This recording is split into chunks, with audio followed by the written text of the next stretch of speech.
इस वीडियो में हम सीखेंगे कि ABB ACS 580 में मोटर का नॉमिनल डेटा से किस तरह से ऐड करते हैं। वो कौन से पैरामीटर होते हैं जिसमें मोटर का नॉमिनल डेटा ऐड किया जाता है। तो चलिए वीडियो को शुरू करते हैं और सीखते हैं कि किस तरह से हम पैरामीटर्स को ऐड कर सकते हैं। सबसे पहले मेन्यू का बटन प्रेस करेंगे और जाएंगे पैरामीटर्स के अंदर। पैरामीटर्स में जाने के बाद हम जाएंगे कंप्लीट लिस्ट में। कंप्लीट लिस्ट में जाने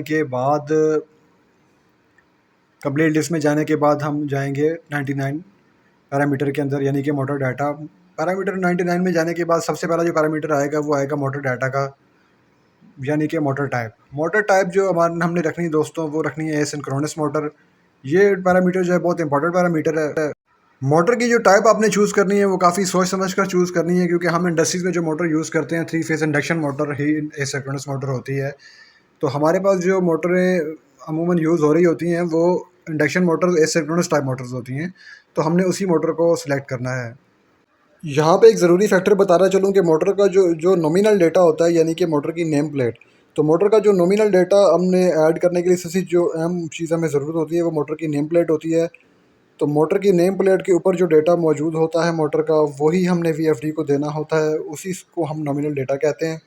दूसरा और सेकंड इंपॉर्टेंट पैरामीटर दोस्तों वो है कि आपने मोटर का कंट्रोल मोड कौन सा रखना है। आपने स्केलर रखना है या वेक्टर रखना है।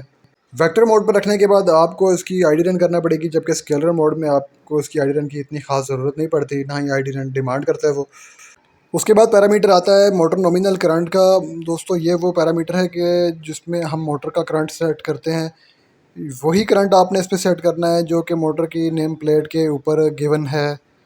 जिस तरह यहाँ पे हमने सेट किया 6.2, ये हमारा मोटर का नॉमिनल करंट है। नेक्स्ट पैरामीटर है 99.07 मोटर नॉमिनल वोल्टेज। यहाँ पर हमारे पास जो मोटर है उसका 415 वोल्ट नेम प्लेट पर नॉमिनल है। आपके पास जो हो वो आपने वही नॉमिनल डेटा यहाँ पर ऐड करना है नेम प्लेट का वोल्टेज का। अगर आपके पास 380 है तो आपने 380 लिखना है, अगर 400 है तो आपने 400 लिखना है, अगर 415 है तो देन 415 लिखना है। नेक्स्ट पैरामीटर है मोटर नॉमिनल फ्रिक्वेंसी का। हमारे पास जो मोटर है उसकी जो नॉमिनल फ्रिक्वेंसी है वो 50 हर्ट्ज़ है। आपके पास अगर 60 है तो आपने 60 लिखना है, अगर 50 है तो आपने 50 लिखना है। इसके बाद आ जाते हैं जनाब मोटर के नॉमिनल RPM, यानी कि मोटर की नॉमिनल स्पीड 99.09। ये हमारे पास जो गिवन मोटर है उसके हैं 1435। आपके पास अगर 1500 आपने 1500 लिखना है, 2900 है 2900 लिखना है। जो गिवन आपकी नेम प्लेट पर है RPM आपने वही यहाँ पर लिखने हैं। Next parameter is the motor nominal power. हमारे पास जो मोटर नॉमिनल पावर है वो 3 किलोवाट है। आपके पास जो नेम प्लेट पर मौजूद है मोटर की नॉमिनल पावर, आपने यहाँ वही ऐड करने हैं।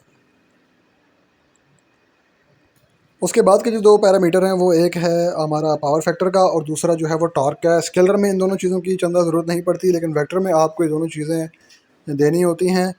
नेक्स्ट पैरामीटर है 99.13। ये वो पैरामीटर जिसमें आईडी रन परफॉर्म्ड का आपसे पूछेगा। अगर आपने वेक्टर मोड पे रखा है तो फिर आप आईडी रन परफॉर्म करेंगे, अगर आपने स्केलर पे रखा है तो फिर आपने उसको नॉन कर देना है।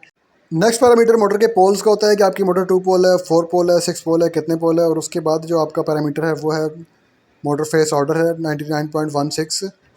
इसमें आप देख सकते हैं कि दो सेटिंग्स हैं, UVW और UWV।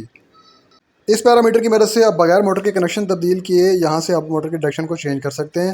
वीडियो अच्छी लगी हो तो वीडियो को लाइक कीजिए, चैनल को सब्सक्राइब कीजिए और मज़ीद अच्छी वीडियोज़ देखने के लिए हमारे चैनल को फॉलो कीजिए।